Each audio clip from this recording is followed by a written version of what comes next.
स्वागत है आप सभी का हमारे चैनल एग्जाम फॉर ऑनलाइन में। आज हम लोग करेंट अफेयर्स का टॉपिक पढ़ेंगे। टॉपिक है पिछले 30 वर्षों में पृथ्वी की 3/4 से अधिक भूमि हुई शुष्क यूएनए रिपोर्ट। पिछले 30 वर्षों में पृथ्वी की 3/4 से अधिक भूमि हुई शुष्क यूएनए रिपोर्ट। पिछले 30 वर्षों में संयुक्त राष्ट्र मरुस्थलीकरण रोकथाम संधि UNCCD की हालिया रिपोर्ट में वैश्विक जलवायु में चिंताजनक बदलाव सामने आया है। पिछले 30 वर्ष में जो संयुक्त राष्ट्र मरुस्थलीकरण रोकथाम संधि है, उसकी हालिया रिपोर्ट में वैश्विक जलवायु में चिंताजनक बदलाव सामने आया है। रिपोर्ट के अनुसार पृथ्वी की 77% भूमि पिछले 3 दशकों की तुलना में अधिक शुष्क हो गई है।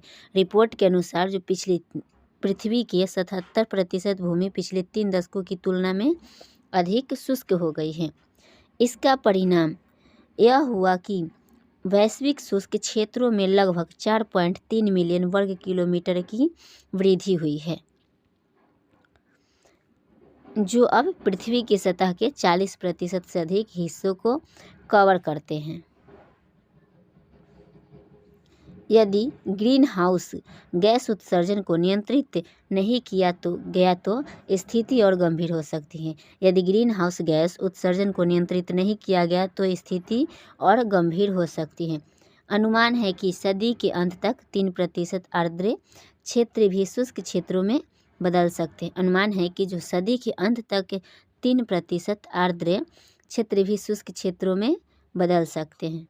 इसका मानव जीवन पर भारी प्रभाव पड़ रहा है, जिसमें इन शुष्क क्षेत्रों में रहने वाले लोगों की संख्या पिछले 30 वर्षों में दुगनी होकर 2.3 बिलियन हो गई है और 2100 तक यह 5 बिलियन तक पहुंच सकती है। इसका मानव जीवन पर भारी प्रभाव पड़ रहा है, जिसमें इन शुष्क क्षेत्रों में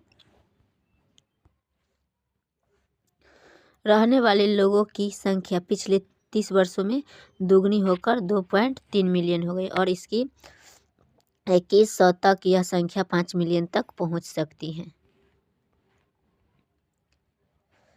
अगला टॉपिक है शुष्क क्षेत्रों का विस्तार, वैश्विक संकट। शुष्क क्षेत्रों का विस्तार, वैश्विक संकट।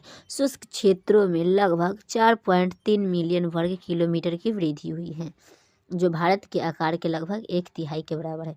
शुष्क क्षेत्रों में जो लगभग 4.3 मिलियन वर्ग किलोमीटर में बढ़ी है वो भारत के आकार के लगभग 1/3 के बराबर है।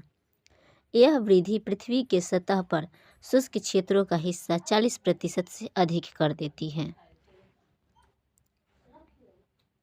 अगला टॉपिक है जनसंख्या पर बढ़ते खतरे। जनसंख्या पर बढ़ते खतरे। वर्तमान में 2.3 बिलियन लोग शुष्क क्षेत्रों में रहते हैं। पिछले 30 वर्षों में इनकी संख्या दोगुनी हो गई है और 2100 तक 5 बिलियन तक पहुंचने की संभावना हो गई है। पिछले जो 30 वर्ष में इनकी संख्या है वो दोगुनी हो गई है और 2100 तक 5 मिलियन पहुंचने की संभावना है। इन जनसंख्याओं को जलवायु परिवर्तन के कारण बढ़ती शुष्कता और मरुस्थलीकरण से गंभीर खतरे का सामना करना पड़ रहा है। अगला टॉपिक है प्रमुख प्रभावित क्षेत्र। यूरोप, पश्चिमी अमेरिका, ब्राज़ील, एशिया और मध्य अफ्रीका जैसे क्षेत्र बुरी तरह प्रभावित हुए हैं। यूरोप, पश्चिमी अमेरिका, ब्राज़ील, एशिया और मध्य अफ्रीका जैसे क्षेत्र हैं वो बुरी तरह प्रभावित हुए हैं। दुनिया, सूडान और तंजानिया में सबसे बड़ा प्रतिशत क्षेत्र शुष्क भूमि में परिवर्तित हो रहा है। दक्षिण सूडान है और तंजानिया में सबसे बड़ा प्रतिशत क्षेत्र है और शुष्क भूमि में परिवर्तित हो रहा है। चीन में गैर शुष्क क्षेत्रों से शुष्क क्षेत्रों में सबसे बड़ा भूभाग परिवर्तन हो रहा है। अगला टॉपिक है भविष्य की संभावना। उच्च ग्रीन हाउस गैस उत्सर्जन के परिदृश्य में शुष्क क्षेत्र मिड वेस्टर्न अमेरिका, मध्य मैक्सिको, उत्तरी वेनेजुएला, दक्षिण पूर्वी अर्जेंटीना और दक्षिण अफ्रीका और ऑस्ट्रेलिया के बड़े हिस्सों में फैल सकते हैं। अगला टॉपिक है अस्थाई परिवर्तन। अस्थाई परिवर्तन। यूएनसीसीडी के कार्यकारी सचिव इब्राहिम थियाब ने चेतावनी दी है कि शुष्कता एक अस्थाई परिवर्तन का संकेत है।